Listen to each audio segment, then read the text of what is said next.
They built 96 houses on my land, not by accident, on purpose. I inherited 47 acres in Colorado from my grandfather, paid off and pristine. Went to visit the property for the first time in 3 years and found an entire subdivision where my forest used to be. Paved roads, streetlights, families moving furniture into houses they'd paid $485,000 each for. The HOA president, a woman who'd never worked an honest day but wore a Rolex like a badge, told me to my face I was a deadbeat squatter trying to scam hardworking families. Said her lawyer confirmed the land was abandoned, so adverse possession made it legally theirs. She'd already deposited $16 million in pre-sales. Here's what I did.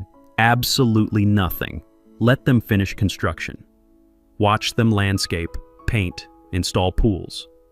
Then I walked into federal court with my grandfather's original 1971 deed. What would you do if someone built a neighborhood on your property? Drop your state below. Let's see where my land rights family is watching from. My name's Dakota Flint. Yeah, like the stone. 47 years old, structural engineer, divorced. I drive a 2008 Silverado that burns a quart of oil every month. Nothing special about me except one thing. My grandfather left me 47 acres of Colorado forest worth about $4.2 million. William Flint bought that land in 1971 for $8,200 cash. Depression-era guy, kept every receipt in leather ledgers that smelled like pipe tobacco and WD-40. When he died in 2019, he left me the property with one note tucked inside the deed. Don't let the bastards take what's yours. I didn't visit for 3 years. Divorce, 2 kids in college, 70-hour work weeks. But I paid property taxes every April, $6,400 annually, never late, always online. I had the email receipts. August 2022, I finally drove up to scatter Grandpa's ashes, turned off Highway 36 onto the old fire road, and my stomach dropped. The pine forest was gone. In its place, 96 Mediterranean stucco houses with fake balconies and HOA mandated beige paint. A carved stone entrance sign read, Ridgeline Heights, a Whitmore luxury community. I checked my GPS 4 times. Same coordinates. This was my land. At the gatehouse, a security guard stopped me. Residents only. I own this property, I said, holding up my phone with the deed photo. He smirked. Sure, buddy, and I'm Elon Musk. Turn around. Before I could argue, a white Range Rover pulled up. Out stepped Cassandra Whitmore, mid-50s, Botoxed into a permanent look of mild surprise, wearing white linen that probably cost more than my monthly mortgage. She had that specific energy of someone who'd never been told no by anyone who mattered. Problem, Ray? She asked the guard, not looking at me. This gentleman claims he owns the development. Cassandra finally turned. Her eyes scanned me, work boots, Carhartt jacket, calloused hands. I watched her mentally file me under poor. How charming, she said. Sweetie, if you're looking for construction work, most crews have filled their labor positions, but I can take your number. I'm not looking for work. I'm the legal owner. My grandfather, William Flint, She pulled out her phone, scrolled with manicured nails. Our title company ran a forensic search. This land was abandoned for over 3 years, which under Colorado Adverse Possession Statute 38-41-101 means nothing if property taxes were paid, I interrupted. Her smile went sharp. That's adorable. You know just enough to be dangerous. She pulled out a business card, held it between 2 fingers like it was contaminated. Brian Kemper, our attorney. He'll explain why your claim is, what's the legal term, frivolous. I took the card. How many houses are sold? All 96. Pre-construction sales totaled $16 million. Families are moving in by Thanksgiving. She said it like a threat. This is a legitimate development, properly permitted through Boulder County. If you continue trespassing, I'll call Sheriff Mitchell personally. We're major contributors to his department's equipment fund. Then she did something that made my blood freeze. She pulled out her phone, snapped my license plate. Just in case you decide to come back and vandalize anything, we have excellent security footage. She leaned closer. And trust me, honey, people like you don't win against people like us. The diesel smell from a nearby excavator mixed with fresh concrete. A nail gun echoed pop, pop, pop like a countdown. I drove home, hands shaking. That night, I spread Grandpa's documents across my kitchen table. The 1971 deed, 47 annual tax receipts, survey maps, Cassandra had threatened me, photographed my truck, and implied I was a criminal. She'd also just given me everything I needed to bury her. Monday morning, I called Brian Kemper, Cassandra's attorney. His receptionist had that voice, professionally pleasant in the way dentists are when they're about to tell you that you need a root canal. Mr. Kemper is in depositions all week. Can I take a message? Dakota Flint, about the Ridgeline Heights property. Pause. Oh yes, Mr. Kemper anticipated your call. He's authorized me to offer a nuisance settlement of $15,000 if you'll sign a quitclaim deed by Friday. $15,000. For $4 million in land. I'd heard about quitclaim deeds from my divorce. That's how my ex got the timeshare in Branson that neither of us wanted. Basically, you're signing away all your rights to something without anyone promising those rights actually exist. It's the legal equivalent of saying, I give up, don't even care if I'm right. My divorce lawyer had told me, never sign one unless you're absolutely sure you're walking away from nothing. Tell Mr. Kemper I'll see him in court, I said, and hung up before she could respond. I needed a real lawyer, not the guy who'd handled my divorce for $2,200. I needed the kind who makes other lawyers check their malpractice insurance. My buddy Marcus, a civil engineer in Cheyenne, gave me one name, Lydia Chen. She'd beaten a railroad company in a Wyoming adverse possession case so badly they'd offered her a job just to make her stop. Her consultation fee was $500. I paid it with a credit card and prayed. Lydia's office smelled like old leather and lemon furniture polish, the kind of smell that costs money to maintain. She was about 60, gray hair in a tight bun, reading glasses on a beaded chain. She listened to my entire story without interrupting, making notes in handwriting so perfect it looked like a font. When I finished, she set down her pen. Show me your tax receipts. I pulled out a folder thick enough to hurt someone. Email confirmations, bank statements, county records. Every April payment since 2019, plus copies going back to Grandpa's first payment in 1971. She flipped through them, and I watched her mouth twitch into something that might have been a smile on a less controlled face. Colorado adverse possession requires 18 years of open, continuous, hostile possession, and the squatter has to pay property taxes the entire time. If you've been paying, their claim is stillborn. So I get an injunction? Stop construction? You could. She closed the folder. But here's what I'd do instead, and you're going to think I've lost my mind. Let them finish building. I stared at her. What? If you stop construction now, Cassandra's company declares bankruptcy. Your land gets tied up in a 3-year litigation circus with 96 families who bought homes in good faith suing everyone including you. Banks, title companies, insurance companies. It becomes legal whack-a-mole. She leaned forward. But if you let them finish, then file for declaratory judgment, you own 96 completed houses. Cassandra's company has committed textbook fraud, selling property they don't own. They'll be desperate to settle because the alternative is prison. My hands were shaking. What if they somehow win? They won't. But even in some parallel universe where they did, you've lost nothing. Your land's already occupied. The difference is whether you fight one corrupt developer or 96 traumatized families. It was cold, strategic, brutal, and it made perfect sense. How much, I asked. $40,000 in legal fees, maybe $50, but when we win, and we will, the court awards damages for trespass, unjust enrichment, fraud, and attorney's fees. You'll own the houses outright, sell them, rent them, or negotiate a settlement worth millions. I had $12,000 in savings. My Silverado needed a transmission. My daughter's tuition payment was due in January. I'll figure it out, I heard myself say. One last thing. Lydia's voice dropped. Don't contact Cassandra. Don't post on Facebook. Don't tell anyone except your kids and maybe one trusted friend. In property litigation, surprise is worth more than gold. I hired her that day, signed a retainer agreement that made my stomach hurt. September bled into October. I drove past Ridgeline Heights twice a week, parking on the public road with my phone camera running. Framers swarmed like ants. The air smelled like sawdust and diesel fuel. Plumbers hauled coils of PEX tubing. Electricians snaked wire through walls. And every time I visited, I took time-stamped photos. Cassandra spotted me during her 3rd week. She made a phone call. I could see her from 200 yards away, gesturing at my truck like I was a bomb. 20 minutes later, a sheriff's cruiser pulled up behind me. Deputy Torres, young guy, probably late 20s, with the uncomfortable body language of someone caught between a rock and a campaign donor. "Sir, need to see your license." I handed it over. "I'm on a public road, officer." He walked back to his car, ran my plates, came back looking like he'd rather be anywhere else. Mrs. Whitmore says you've been harassing her, following her, taking pictures. I'm documenting construction on property I own.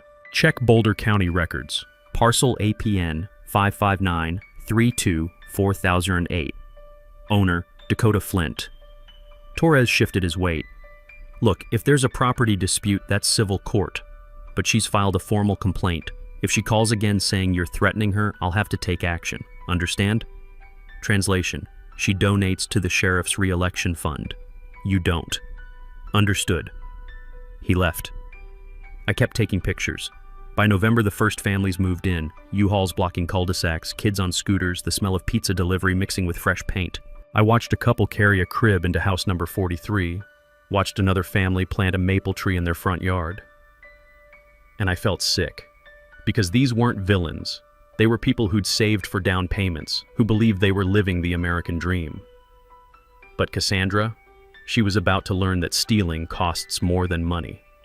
Thanksgiving week, Cassandra sent me a certified letter.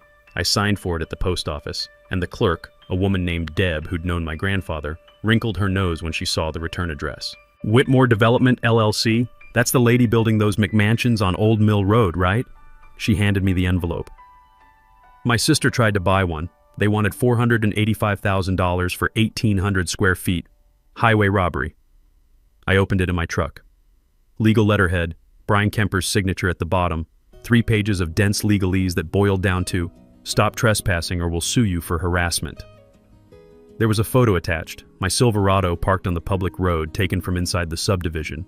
Someone had circled my license plate in red Sharpie. Handwritten in the margin, "Document everything." I drove straight to Lydia's office. She read the letter, then started laughing. Not the polite kind, but the genuine belly laugh of someone who'd just been handed a gift. "They're documenting their own fraud," she said, wiping her eyes. "Every letter they send, every photo they take, every interaction, it's evidence that they knew there was a dispute and kept building anyway. This is beautiful. Doesn't feel beautiful, feels like I'm being stalked. You are. But here's what you're going to do. Nothing. Let them waste money on legal threats. Let them generate evidence. We'll file in January, right after the holidays when everyone's distracted." She pulled out a yellow legal pad. "Meanwhile, I need you to get me everything about Cassandra Whitmore. Property records, business filings, tax liens, anything public. I want to know who's financing this development." I spent the next 2 weeks becoming an amateur detective. Turns out, when you're an engineer, you know how to read plats, survey maps, and permit applications. I started with Boulder County's online records. Whitmore Development LLC was registered in Delaware, always a red flag. Delaware corporations are like offshore bank accounts for people who want to hide things, with Cassandra as the sole managing member. But the financing came from Ridgeline Capital Group, a Denver-based investment firm. I dug deeper. Ridgeline Capital was owned by 3 partners, and one of them was married to Cassandra. His name was Preston Whitmore, a real estate developer who'd been sued twice for construction defects and once for defrauding investors in a failed resort project. The cases had been settled quietly, records sealed. So this wasn't just Cassandra's scam, it was a family business. I found more. The Boulder County permits listed the land as formerly tax delinquent, acquired via adverse possession claim filed March 2022. But here's the thing about adverse possession. You can't just claim it. You have to prove it in court first, get a judgment, then record that judgment before you can sell property. They'd skipped that step. They'd filed a claim, then immediately started selling lots as if the claim had been granted. That's fraud. Premeditated, documented fraud. I sent everything to Lydia in an encrypted email, because by now I'd learned that developers like the Whitmores have ways of making people's lives difficult. She called me an hour later. "Dakota, this is better than I thought. Preston Whitmore has a pattern. If we can prove he knew about your ownership and proceeded anyway, this becomes criminal fraud, not just civil trespass. How do we prove that?" "Let me worry about that, you just keep your head down." But keeping my head down got harder when Cassandra escalated. December 3rd, I got a call from Boulder County Code Enforcement. A man named Rick Paulson, who sounded tired in the way government workers do when they're handling their 50th complaint of the day. "Mr. Flint, we've received a report that you're operating an illegal dumping site on parcel 559-32-4008. What? I don't even live there. The complaint says there are piles of construction debris, old vehicles, and possible hazardous waste. I'm required to inspect. If the violations are confirmed, you'll face fines starting at $500 per day. I drove up that afternoon with my phone recording. The property was pristine, well, except for the 96 houses Cassandra had illegally built. No debris, no vehicles, nothing. Rick Paulson met me at the entrance, clipboard in hand.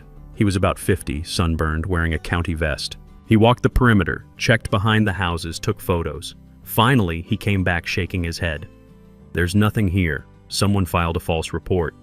Who filed it? He checked his notes. Anonymous tip, but it came through Mrs. Whitmore's office as a concerned citizen complaint. So she's trying to get me fined for violations that don't exist on land she's currently occupying. Rick looked at me for a long moment. Off the record, I've inspected 6 Whitmore projects. Every single one had complaints filed against neighboring landowners right before construction permits were approved. It's a pattern. He handed me his card. If you need a witness statement, call me. I drove home with that card in my pocket and rage in my chest. Cassandra wasn't just stealing my land. She was trying to bury me in bureaucratic quicksand while she finished construction. But what she didn't know, what nobody knew except Lydia, was that every move she made was digging her grave deeper. By Christmas, 84 houses were occupied. Families hung lights, kids built snowmen, and I had a court date scheduled for January 12th. January 4th, 8 days before my court date, I got a text from my daughter Emma at 11 p.m. Dad, did you get arrested? Someone posted on Facebook that you're harassing families in a neighborhood. It has 300 shares. My stomach dropped. I opened Facebook, which I hadn't used since my divorce, and found the post immediately. It was pinned at the top of the Boulder County Community Watch group, written by Cassandra herself. Alert! Local man Dakota Flint has been stalking our family-friendly Ridgeline Heights community, taking photos of children, making residents feel unsafe. He claims to own our neighborhood despite clear legal title. Boulder County Sheriff's aware. Please report any sightings. Protect your families. The comments were a dumpster fire. People calling me a predator, suggesting I belonged on a registry. Someone posted a photo of my Silverado with the license plate visible, captioned, "This is his truck. Stay safe, everyone." My hands were shaking so hard I could barely type. I called Lydia. She answered on the first ring. I saw it. Don't respond. Don't comment. Don't defend yourself. She's calling me a pedophile, Lydia. My daughter's crying. My son called asking if I'm going to jail. I know, and it's defamation, and we're adding it to the lawsuit. But if you engage, you look guilty. Let me handle this. Her voice softened. Dakota, this is what desperate people do. She knows we filed. She knows her attorney's seen your evidence. This is a Hail Mary to discredit you before trial. It's working. I've gotten 12 messages from people I went to high school with asking what's going on. Good. Screenshot everything. Every share, every comment, every message, it's all evidence of malice. I spent the next 3 hours documenting the post's spread. By midnight, it had 847 shares. Someone had created a hashtag #StopDakotaFlint. I didn't sleep. The next morning, my boss called me into his office. Martin's a good guy. Ex-Navy, ran the structural engineering firm where I'd worked for 14 years. He closed the door, which is never a good sign. Dakota, I got a call this morning from a potential client. They Googled our firm and found a situation with your name attached. My chest tightened. The Facebook post. Yeah. He rubbed his face. Look, I know you. You're solid. But this client's a school district and they're nervous about optics. They specifically asked if you'd be on the project. And you told them no. I told them you're on personal leave pending resolution of a legal matter, which, effective today, you are. He pulled out an envelope. Paid leave 2 weeks. If this gets resolved, you're back immediately. If it doesn't... He didn't finish. I took the envelope. Understood. Walking to my truck, I passed Jenny from accounting. She'd always been friendly, brought cookies at Christmas, asked about my kids. She saw me coming and literally crossed to the other side of the parking lot. That's when I understood what Cassandra was doing. She wasn't just attacking my legal claim, she was attacking my life, my reputation, my job, my ability to exist in my own community. I sat in my truck and called Lydia again. They're destroying me, I said. I just got put on leave. People are crossing the street to avoid me. I'm filing an emergency motion for a temporary restraining order against Cassandra. Defamation, intentional infliction of emotional distress, interference with business relations. We'll have a hearing Monday." She paused. "But Dakota, you need to understand something. This gets worse before it gets better. If you want to walk away, I'll negotiate a settlement. You'll get something, maybe $500,000. You can move, start over." I thought about Grandpa's note. "Don't let the bastards take what's yours." "No," I said. "We finish this. Then buckle up, because they're going to hit harder." She was right. January 7th, someone spray-painted pervert on my garage door. I filed a police report. The responding officer, not Torres, someone older named Patterson, took photos with the enthusiasm of a man filling out a DMV form. "Any idea who did this?" "Check the Facebook post going around, probably someone who believed it." He wrote something down. "We'll increase patrols in your area." That night, I slept with a baseball bat next to my bed. January 9th, 3 days before court, my lawyer Emma called crying. Someone had sent her the Facebook post with a message. "Your dad's a creep, and everyone knows it." I drove to her apartment in Fort Collins. Found her on her couch with her roommate, both looking at me like I might be radioactive. "Dad, just tell me the truth. Are you really stalking people?" I sat down and explained everything. The land, Cassandra, the lawsuit, the houses. Showed her grandpa's deed, the tax receipts, Lydia's court filings. Emma read through them, and I watched her face change from fear to fury. "So she's lying about everything?" "Everything." "Then we need to fight back." "Lydia says we wait for court." Emma shook her head. "Dad, you've been playing defense your whole life. Divorce, work, everything. Just once. Hit first." I didn't respond, but her words stuck. January 11th, the night before court, I got one final message. It was from a number I didn't recognize. "Drop the lawsuit or everyone finds out what you really are." I forwarded it to Lydia. She texted back immediately. "Perfect. Bring your phone to court tomorrow. We're going to bury them." The Boulder County Courthouse smelled like floor wax and recycled air. I met Lydia in the hallway outside courtroom 3C at 8:45 a.m. She wore a navy suit that probably cost more than my truck, carrying a leather briefcase that looked like it could stop bullets. "You ready?" she asked. I wasn't. My hands were sweating. I'd worn my only suit, the one from my daughter's high school graduation 3 years ago, that now felt too tight in the shoulders. "Do we have enough?" "We have a nuclear bomb. Trust me." She checked her watch. Cassandra's attorney filed a motion to dismiss yesterday at 4:57 p.m. Classic delay tactic. Judge Ramirez hates that. We walked into the courtroom. Cassandra sat at the defendant's table with Brian Kemper and Preston Whitmore, her husband, who I'd only seen in property records. Preston was about 60, gray hair gelled back, wearing a suit that screamed, "I've settled 3 fraud lawsuits." He was whispering to Kemper, both of them looking relaxed. Confident. Cassandra saw me and smiled. Actually smiled, like she'd already won. Judge Angela Ramirez entered. A woman in her 50s with reading glasses and zero patience in her expression. We all stood. "Be seated. Case number 2023 CV 00847, Flint versus Whitmore Development LLC and associated parties." She looked at Kemper. "Counselor, I received your motion to dismiss at 5 p.m. yesterday. You want to explain why you think that's appropriate?" Kemper stood. "Your Honor, the plaintiff's claim is defective on its face. Whitmore Development holds clear title via adverse possession. Mr. Flint abandoned the property for over 3 years. Did he pay property taxes?" Judge Ramirez interrupted. "Well, yes, but then adverse possession fails under Colorado Statute 3841-101. What else do you have?" I watched Kemper's confidence crack like cheap concrete. "Your Honor, the title company conducted a thorough search." "Ms. Chen?" The judge turned to Lydia. Lydia stood, and I swear the temperature in the room dropped 5 degrees. "Your Honor, we're not here to debate adverse possession. That claim is frivolous. We're here because the defendants knowingly committed fraud." She opened her briefcase. "I'd like to submit Exhibit A, an internal email from Preston Whitmore to Cassandra Whitmore dated February 18th, 2022. She handed copies to the judge and Kemper. I craned my neck to see. Kemper's face went white. Judge Ramirez read it, and her eyebrows went up. "Counselor Kemper, did you know about this email?" "Your Honor, I've never seen that document." "It was submitted in discovery last week," Lydia said smoothly. "Perhaps it got lost in your office." "What does it say?" I whispered. Lydia slid me a copy. I read it, and my heart started pounding. From Preston Whitmore at Ridgeline Capital, Com to C. Whitmore at Whitmore Development. Com subject, Old Mill Road property, risk assessment. Cassie, spoke with our title attorney. The Flint parcel is not abandoned.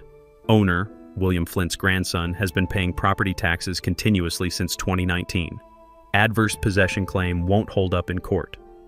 However, if we move fast, file the AP claim, get permits approved, start selling lots before anyone notices, we can create enough chaos that Flint either settles cheap or gets buried in litigation costs. Worst case, we build everything, file bankruptcy, let the title insurance companies sort it out. We've done this before, Aspen Project 2019. Risk level, medium. Reward level, $16 gross. I read it 3 times. They'd known. From the beginning, they'd known they were stealing my land. Your Honor, Lydia continued, this email proves the defendants engaged in intentional fraud. They knew Mr. Flint owned the property. They knew their adverse possession claim was baseless. They proceeded anyway because they calculated, correctly I might add, that most people can't afford to fight a multi-million-dollar legal battle. Judge Ramirez looked at Preston and Cassandra. Is this email authentic? Preston started to stand, but Kemper grabbed his arm. Your Honor, we need to consult with our clients. That sounds like a yes. The judge closed the folder. Here's what's going to happen. Motion to dismiss is denied. This case is proceeding to trial, expedited schedule. In the meantime, I'm issuing a temporary restraining order. Whitmore Development will cease all sales, marketing, and transfer of property related to Ridgeline Heights pending resolution. She looked at Cassandra. And Mrs. Whitmore, if I see one more Facebook post, one more anonymous tip to code enforcement, or one more threat directed at Mr. Flint, I will hold you in contempt. Are we clear? Cassandra's face had gone from confident to ashen. Yes, Your Honor, she whispered. Walking out of the courthouse, Lydia turned to me. That email? I got it from a whistleblower. One of Preston's former business partners who got screwed in the Aspen deal. He's been waiting 5 years for revenge. How did you find him? She smiled. I'm very good at my job. For the first time in 4 months, I felt like I could breathe. That night, I bought a bottle of whiskey I couldn't afford and sat on my back porch watching snowfall. My phone buzzed every 5 minutes. Emma, my son Tyler, Marcus from Wyoming, even my ex-wife Jennifer sending a cautious, heard you had a good day in court. But the message that mattered came from Lydia at 9:47 p.m. My office, tomorrow 10 a.m., bring coffee. We're building the kill shot. I showed up at 9:30 with 2 large coffees and a box of donuts that seemed appropriate for planning someone's legal destruction. Lydia's conference room had a whiteboard covering one entire wall, already half filled with dates, names, and colored arrows connecting them like a conspiracy theory map. You brought donuts. She grabbed a glazed one. I like you more now. What's all this? This, she said, tapping the board with a marker, is how we turn your property dispute into a criminal referral. She drew a circle around Preston's name. The email was the grenade. Now we're bringing the artillery. She'd spent the previous evening with her paralegal tracking down every project the Whitmores had touched in the last decade. There were 7, all in Colorado mountain towns, all following the same pattern. Find land with unclear title or elderly owners, file aggressive claims, build fast, sell faster, let insurance companies clean up the mess. They're not developers, Lydia said. They're land pirates with LLCs. But here's what made my case different. I had documentation. Grandpa's meticulous records going back to 1971. Every timber sale, every fence repair, every property tax payment logged in those tobacco-scented ledgers. My own tax receipts, survey maps, photographs with GPS timestamps. Most of their victims were old, poor, or didn't keep records, Lydia explained. They either settled cheap or lost in court because they couldn't prove continuous ownership. You can prove everything. She pulled out a yellow legal pad. Here's the strategy. Phase 1, discovery. We depose Preston, Cassandra, their title company, their lender, and every contractor who pulled a permit. Someone always cracks, usually the title company, because they don't want to lose their license. I remembered my divorce attorney had explained depositions once. Basically, you sit in a room and answer questions under oath while a stenographer types everything. People think they can lie, but lawyers like Lydia know how to ask the same question 17 different ways until you contradict yourself. It's like fishing with dynamite. Phase 2, she continued. We file an amended complaint adding RICO charges. RICO, like the mafia. Racketeer Influenced and Corrupt Organizations Act.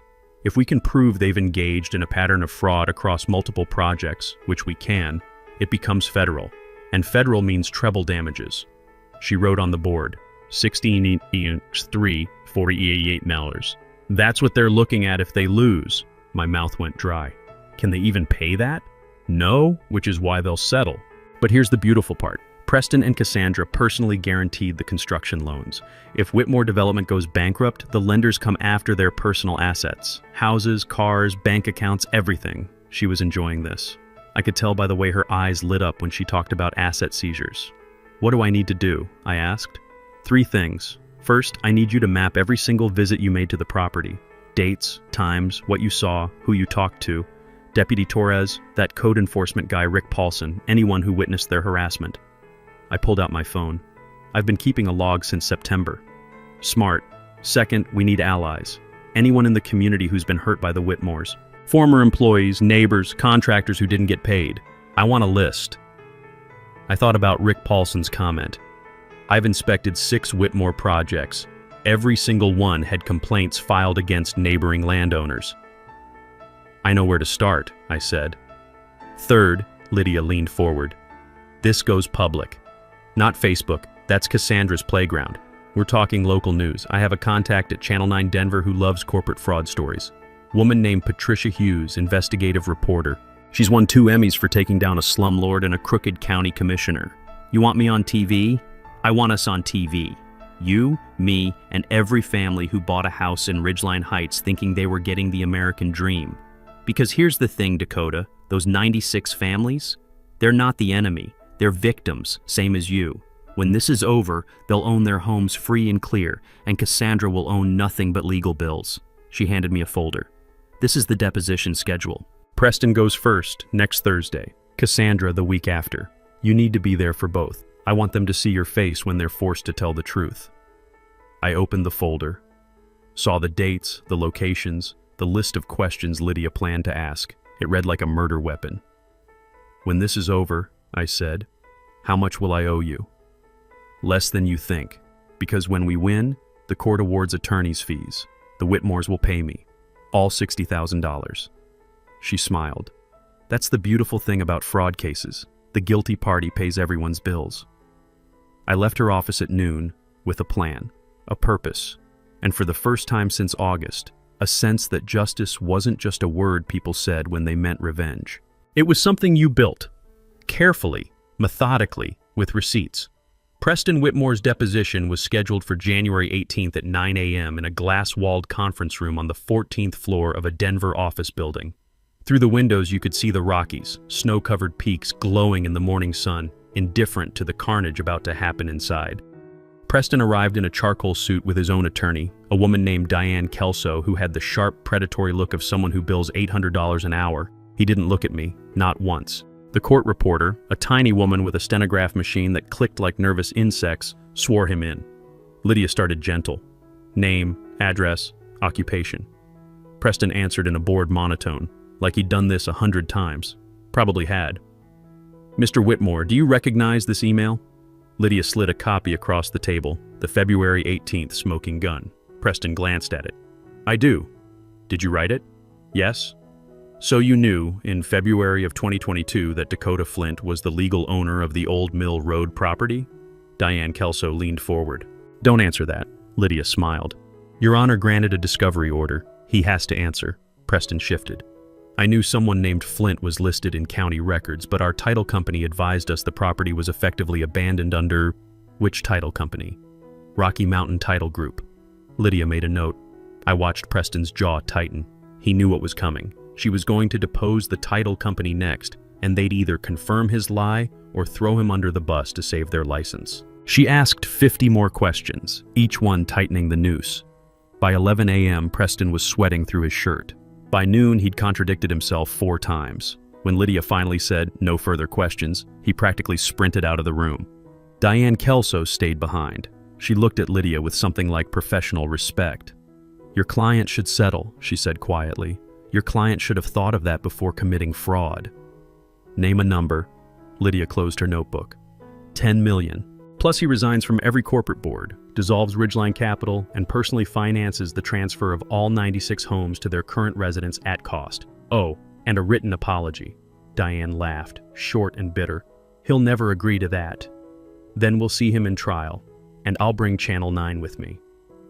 2 days later, the escalation I'd been dreading finally came. I got a call from Tyler, my son, at 6 p.m. He was 23, working as a line cook in Fort Collins while finishing his culinary degree. His voice was shaking.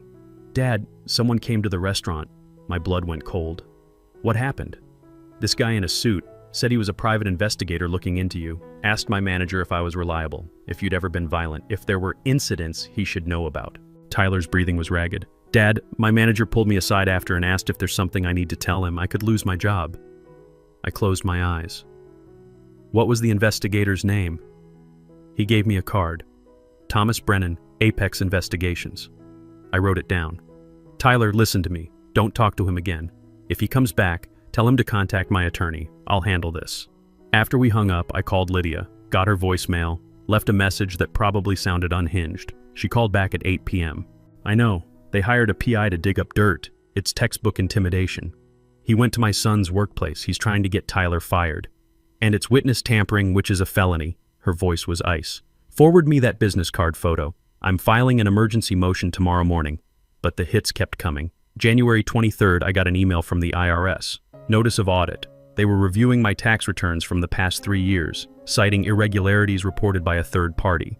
There were no irregularities. I was a W-2 employee with simple taxes. This was harassment, pure and simple. I forwarded it to Lydia. She called immediately. "They're burning bridges now. This is what happens when rich people panic. They throw money at problems until the problems go away."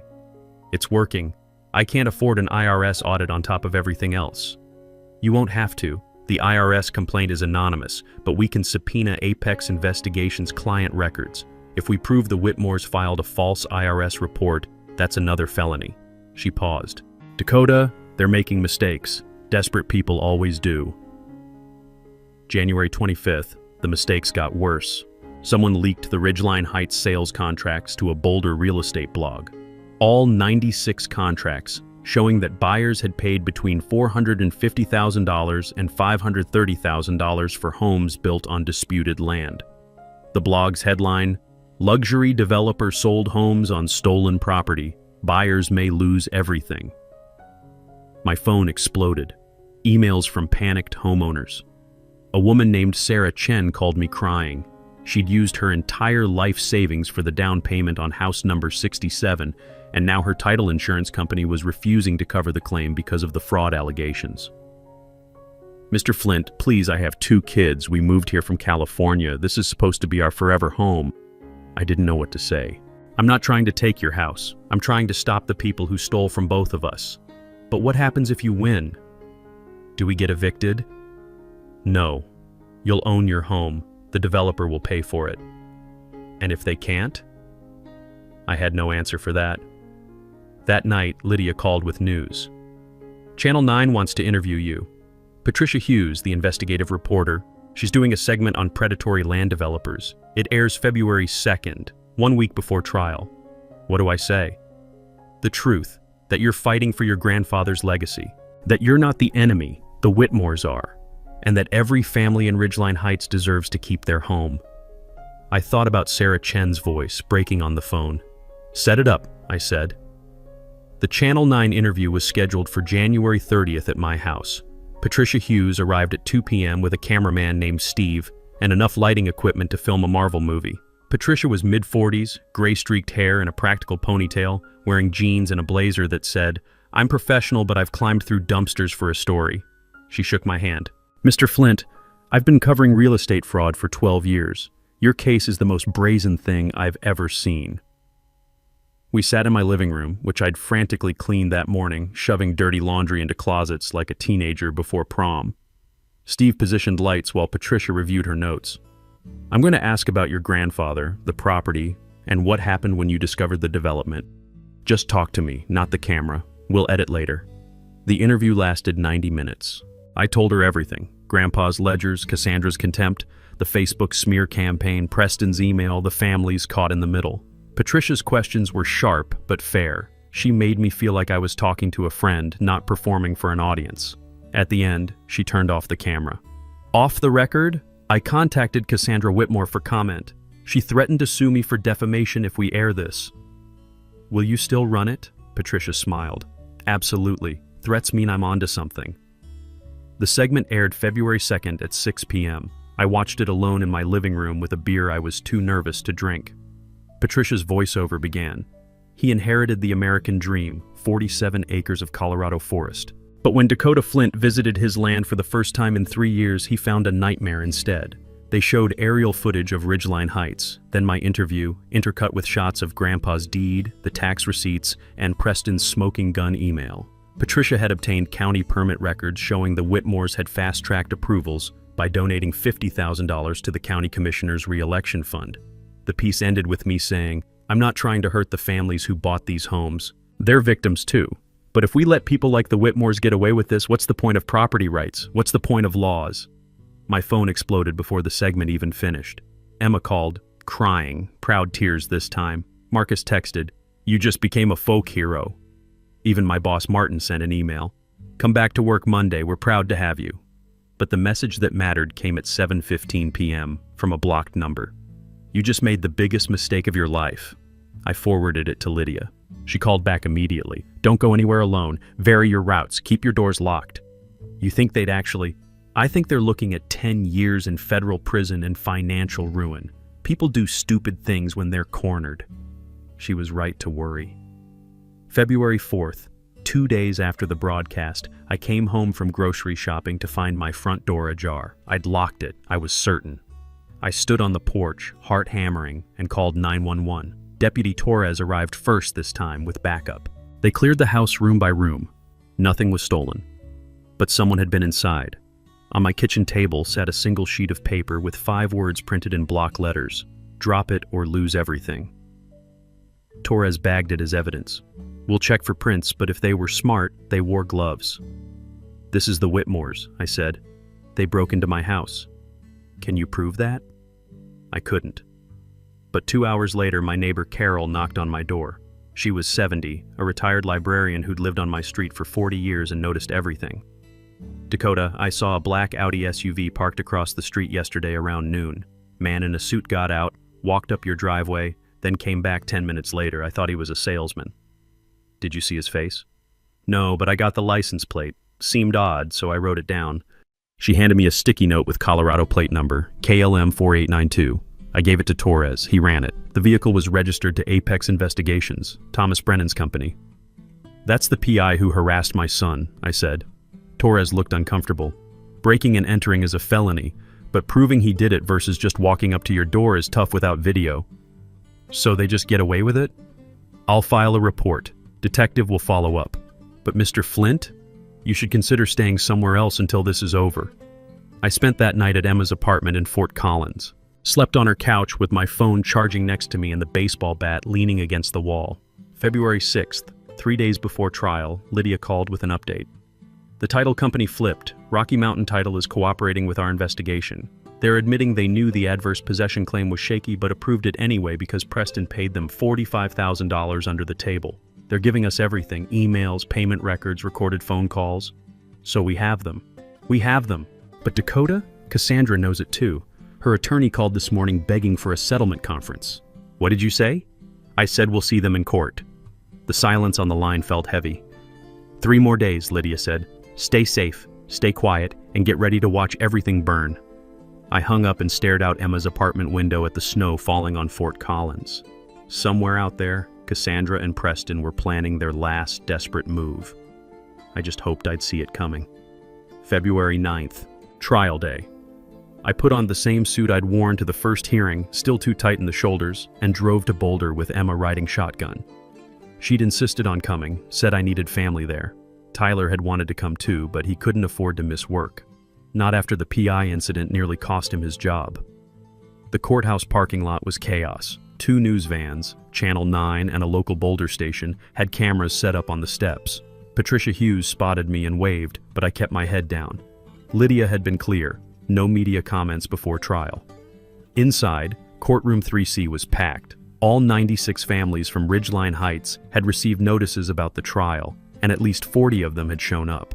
I recognized Sarah Chen sitting 3 rows back, the woman who'd called me crying about her forever home. She looked at me with an expression I couldn't read, hope maybe, or terror that she'd lose everything.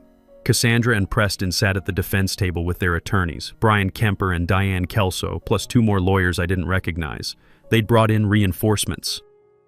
Cassandra wore a cream-colored suit that probably cost $5,000. Her face was perfectly composed, but I could see her hands shaking when she reached for her water glass. Judge Ramirez entered. We all stood. Before we begin, the judge said, looking over her reading glasses at the packed gallery, I want to make something clear. This is a court of law, not a circus. Anyone who disrupts proceedings will be removed. Understood?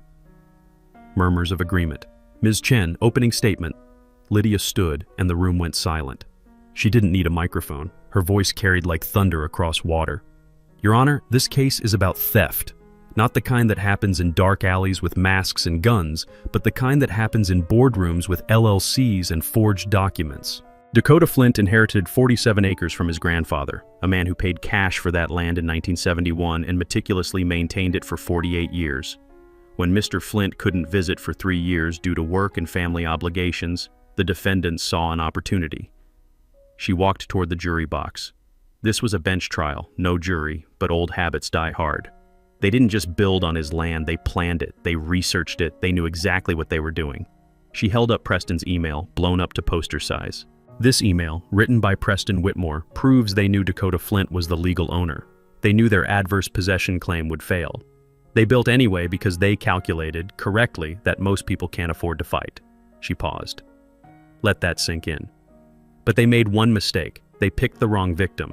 Because Dakota Flint kept every receipt, every tax payment, every survey map, and he refused to quit. She turned to face Cassandra and Preston. The defendants committed fraud. They broke into Mr. Flint's home. They hired private investigators to harass his children. They filed false IRS complaints. They turned his life into a nightmare because he dared to assert his legal rights. Lydia walked back to our table. Your Honor, we're not asking for mercy. We're asking for justice, and we have the receipts. She sat down. I exhaled for what felt like the first time in 3 minutes. Diane Kelso stood for the defense. She tried, I'll give her that, argued that the title company had made an honest mistake, that Preston's email was taken out of context, that adverse possession law is complex and often misunderstood. But Judge Ramirez wasn't buying it. I could see it in her face, the narrowed eyes, the tight line of her mouth. The trial lasted 7 hours. Lydia called witnesses, the title company representative who admitted taking a bribe, Rick Paulson from Code Enforcement who testified about the pattern of false complaints, Deputy Torres who described the harassment campaign. She entered Grandpa's ledgers into evidence, those tobacco-scented pages that proved continuous ownership for 50 years. Preston took the stand. Lydia destroyed him in 40 minutes. Every question was a trap. Every answer dug him deeper. By the end, he was stammering, contradicting his own deposition testimony, looking to Diane Kelso for rescue that never came. Cassandra refused to testify. Fifth Amendment. Her lawyers probably begged her not to. She'd have been eviscerated. At 4:47 p.m., Judge Ramirez announced she'd issue a ruling within 24 hours. We filed out into the hallway. The homeowners mobbed me. Sarah Chen grabbed my arm. What happens to us? She asked. If you win, do we lose our homes? I looked at Lydia. She nodded. You keep your homes, I said, loud enough for everyone to hear. Every single one of you. The Whitmores committed fraud, not you. You'll own your houses free and clear. That's the settlement we're demanding. The crowd went silent. Then someone started clapping. Then another. Within seconds, 40 people were applauding in a courthouse hallway. Cassandra walked past, flanked by her attorneys. She looked at me once, her eyes full of pure hatred, then disappeared into the elevator. Outside, Patricia Hughes caught me on the courthouse steps. Mr. Flint, how are you feeling? I looked at the cameras, at Emma standing beside me, at the Rockies in the distance, snow-covered and eternal. Like my grandfather's watching, I said, and he's proud. That night, the clip went viral. 3 million views in 12 hours. The next morning, Judge Ramirez issued her ruling. We won. Everything. Judge Ramirez's ruling was 18 pages long, but the first paragraph said everything. The defendants engaged in a calculated, systematic scheme to defraud Dakota Flint of his lawful property through false adverse possession claims, bribery of public officials, and intentional misrepresentation. Such conduct is reprehensible and will not be tolerated by this court. The order gave me full title to all 47 acres, including the 96 houses. It awarded me $4.2 million in damages for trespass, emotional distress, and loss of use. It required the Whitmores to pay Lydia's legal fees, $73,000, and it referred the case to the U.S. Attorney's Office for criminal prosecution. Cassandra and Preston were done. Ridgeline Capital dissolved within a week. Their personal assets, the Range Rover, the Aspen vacation home, Cassandra's jewelry collection, went to auction to pay creditors. Preston was indicted on 6 federal fraud charges. Cassandra took a plea deal, 3 years probation, $500,000 restitution, and a lifetime ban from Colorado real estate development. The title company lost its license. Brian Kemper resigned from his law firm to avoid disbarment. But the ruling created a new problem: what to do with 96 families who'd bought homes on my land. I could have forced them out, sold the houses myself, pocketed another $16 million. That's what the law allowed. That's what a lot of people expected. Instead, I called a town hall meeting at Ridgeline Heights on March 15th. All 96 families showed up, cramming into the unfinished clubhouse that Cassandra had promised but never built. Sarah Chen stood in front, holding her daughter's hand. An elderly couple named the Rodriguezes sat near the back, looking terrified. These weren't villains. They were teachers, nurses, electricians, people who'd saved for years to buy a piece of the American dream. I stood at the front with Lydia beside me. "I know you're scared," I started. "You bought homes in good faith. You did nothing wrong, and I'm not here to punish you for someone else's crime." The room was silent enough to hear snow melting on the roof. "Here's what I'm proposing. I'm transferring ownership of all 96 homes to the Ridgeline Heights Community Trust, a nonprofit we're establishing today. Each family will own their home through the trust at the price you originally paid. No mortgages, no interest, just what you've already invested. If you've paid $485,000, you owe nothing more. If you still have payments left, you finish them to the trust at 0 interest." Someone gasped. Sarah Chen started crying. "The trust will use those funds to maintain roads, cover property taxes, and establish a scholarship fund for kids in this community. My grandfather believed land was about legacy, not profit. This is his legacy." The applause started slowly, then built like a thunderstorm. People were hugging, crying, shouting thank yous across the room. An elderly man, Mr. Rodriguez, walked up and shook my hand so hard I thought my shoulder would dislocate. "You're a good man," he said. "Your grandfather raised you right." The scholarship fund launched in September. The William Flint Memorial Scholarship, $10,000 annually for a Colorado student studying engineering, forestry, or environmental science. Emma helped me set it up. Said Grandpa would have loved that his ledgers full of timber sale records were now funding someone's education. I kept 5 acres for myself at the north end of the property, the part with the old-growth pines Grandpa had refused to log. Built a small cabin there, 2 bedrooms, nothing fancy. Sold my house in town and moved in last October. Wake up every morning to the smell of pine and coffee, watch deer graze outside my window. Tyler visits on weekends. Emma brings her boyfriend, a law student naturally. Even Jennifer, my ex-wife, came by once with her new husband, said she was proud of me. That felt strange, but good. Patricia Hughes did a follow-up story in December, From Property Theft to Community Triumph, How One Man Turned Injustice into Justice. It won her 3rd Emmy. Last week, Sarah Chen's daughter drew me a picture, a crayon house with a stick figure labeled Mr. Dakota holding a giant deed. It's on my fridge now, held up by a magnet shaped like Colorado. I think about Grandpa's note sometimes. Don't let the bastards take what's yours. He was right, but what's mine isn't just land or money. It's knowing that 96 families sleep safely because I didn't quit. It's a scholarship that'll help some kid who reminds me of myself, broke, stubborn, just trying to build something. It's justice, the real kind, the kind that heals. So here's my question for you. Have you ever dealt with an HOA nightmare, a property dispute, someone who thought they could steamroll you because they had money and you didn't?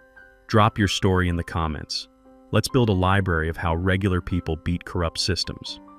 And if this story mattered to you, If it reminded you that good people can still win, hit that subscribe button. Because I've got more stories like this. Stories about the little guy outsmarting the machine. Stories with receipts. Next week, City Council denied my business permit, so I found the bylaw that made me untouchable. See you then, and remember, keep your receipts, all of them.